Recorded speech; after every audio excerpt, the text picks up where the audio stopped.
Salut mes chers amis, j'espère que vous allez toutes et tous merveilleusement très bien. Merci de nous rejoindre dans cette nouvelle vidéo dans laquelle on va traiter une leçon très importante. C'est les dangers de la vitesse et la distance d'arrêt. Bon visionnage mes chers amis.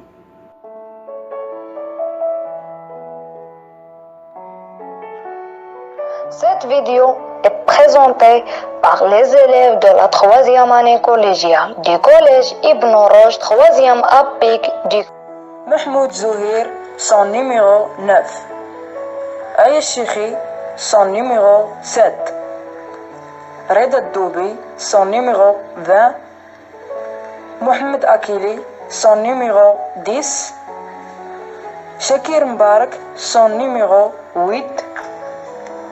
Et Bilal Aoulidi, son numéro 12. Mes amis, passons maintenant à l'identification des éléments de la leçon. Grand 1. Quels sont les risques de la vitesse sur la conduite pour vous et pour les autres? Grand 2.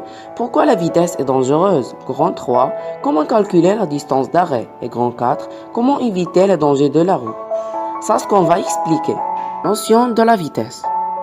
La vitesse est la première cause de la mortalité routière. Elle est à la fois un facteur déclencheur de l'accident, mais aussi un facteur aggravant.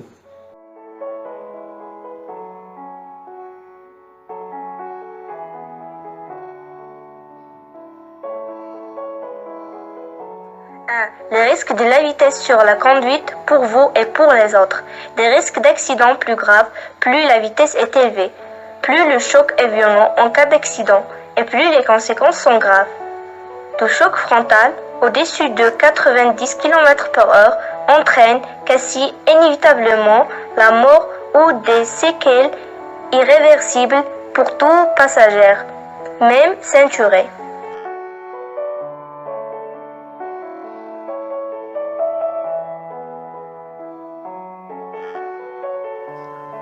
Une augmentation de la fatigue et de stress roulé vite fatigue, obligeant le conducteur à traiter un grand nombre d'informations dans un minimum de temps et à adapter en permanence sa vision.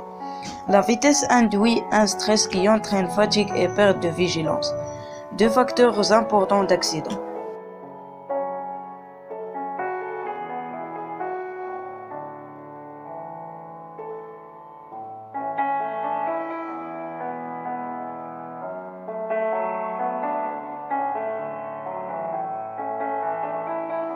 Deuxièmement, pourquoi la vitesse est dangereuse? La vitesse est dangereuse car elle peut produire des accidents, donc des blessés qui peuvent rester handicapés à vie ou des décès. Elle est non seulement dangereuse pour les autres, mais aussi pour celui qui est en excès la vitesse. La vitesse est réglementée par des panneaux qu'il faut respecter pour ne pas se mettre en danger et mettre en danger les autres.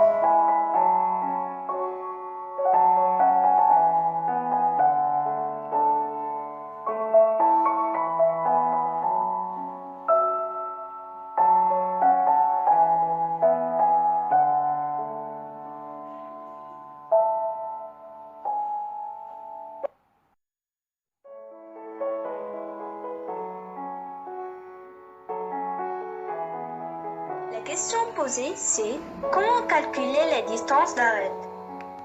Alors, vous avez ici une voiture en mouvement.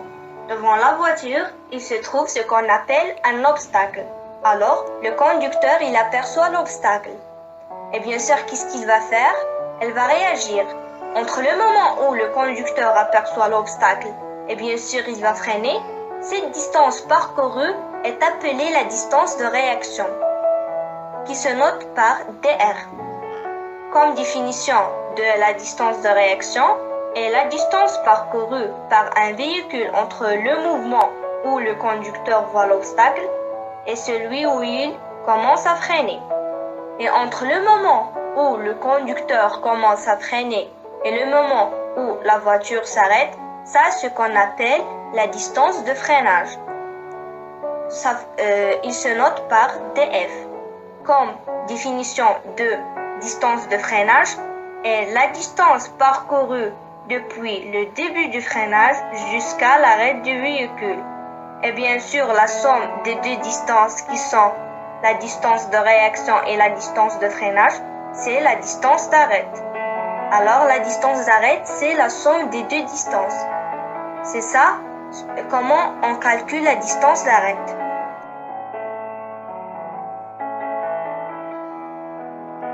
Quatrièmement, comment éviter les dangers de la route? Pour éviter les risques d'accident de la route, le conducteur doit respecter les limitations de la vitesse ainsi que les panneaux de signalisation comme vous le voyez dans la photo. Deuxièmement, utiliser le casque de protection en cas de la conduite de moto-vélo. Utiliser la ceinture de sécurité. Ne pas utiliser un téléphone portable en conduisant.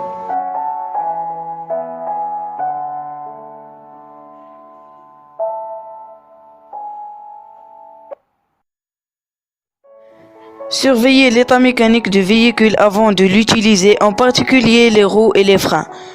Évitez de conduire si vous prenez des médicaments et des substances qui affectent la concentration ou qui peuvent provoquer le sommeil.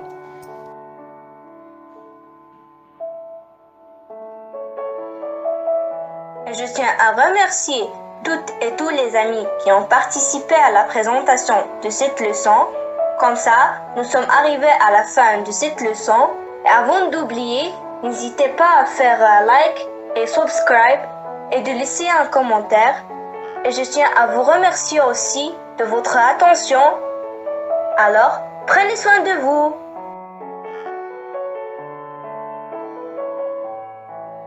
Et comme disait toujours notre prof Rami, à très bientôt.